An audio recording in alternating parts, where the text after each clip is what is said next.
Everybody, I'm Anthony Vitti, and some of you saw my original Sire V10 impressions. I did a video on them, and I just wanted to do a follow-up, and I've had this now for 3 months, and I wanted to tell you some of the things I really like about it, and a couple of things that could use probably a little improvement on it, but my overall impressions.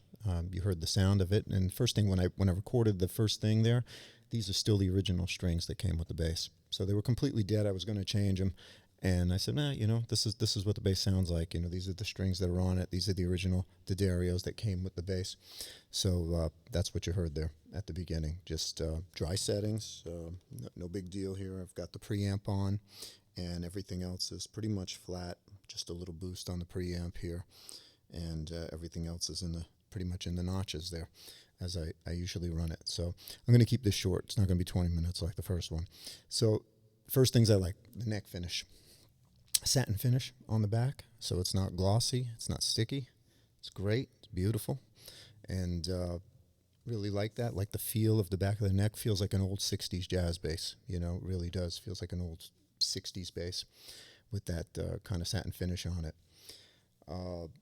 One thing that needs addressing probably is the dots on the side of the neck here. I found this very hard on stage to see.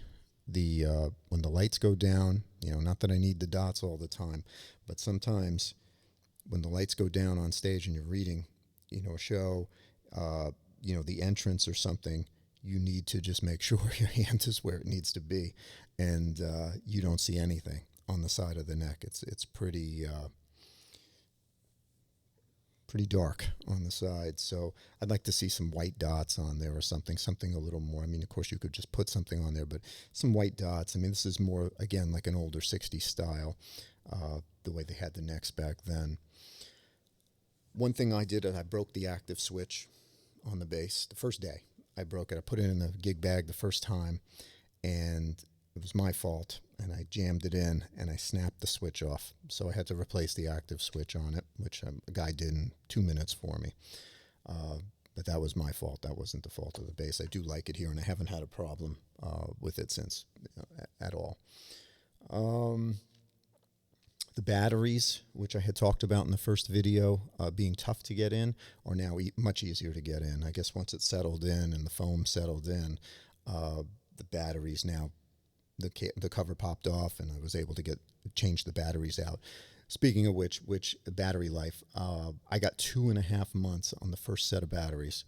I just changed them out 2 weeks ago, so this is 3 months I've had the bass now to the day, and the batteries lasted 2.5 months. I'm using the bass pretty much constantly, almost every day, and I just put a new set in 2 weeks ago, so it's pretty good on the battery life. And as you can see, I put the pick guard on the base. I had to put the clear pick guard on because I use that for my spacing when I'm playing slap and stuff.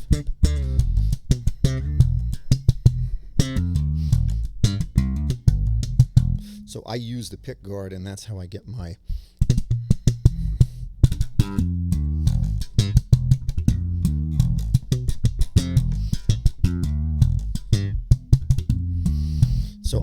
my spacing off of that. So I need that for my finger to kind of jam into the pick guard. But you can do it without it. I didn't want to put it on, but it still looks good with it on, but I was going to leave it off, but I had to put it on.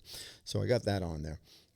The pickup spacings are 60s jazz bass spacings. So 70s, they had moved the rear pickup back a little bit, about 3/8 of an inch, and this is the 60s spacing, so it's a little warmer sound for that.